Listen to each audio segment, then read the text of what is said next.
Hola chicos, espero que estén súper bien. Y hoy voy a mostrar mi segundo slide. Bueno, no les tiro mucho nada de eso porque, no le puse nada, pero sí es muy guapo. Espero que les guste mi video. Y bueno, les voy a enseñar cómo hacer slide, pero con una condición. Espero que les guste mi canal y se suscriban. Bueno, seguimos. Bueno, acá tengo un poco de picante. Miren, bueno, pongo muy poco. Voy a usar Plasticola y este activador que es muy bueno, chicos, los recomiendo.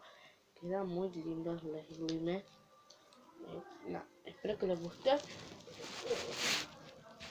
Y vamos a usar algo para revolver.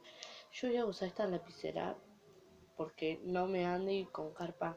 Yo le saqué todo para que bueno, empezó. Vamos a poner un poco de plasticola, chicos.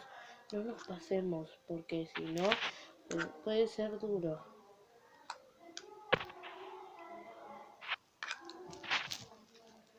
Vamos a poner este activador.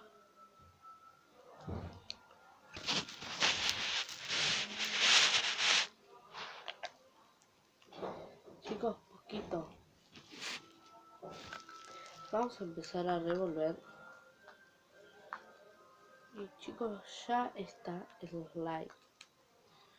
Está quedando muy guapo.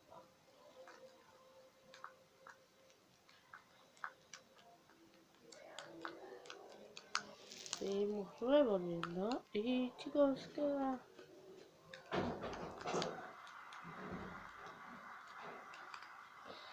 y como ven ya quedó un poco pegajoso, pero es hasta que lo manoseamos.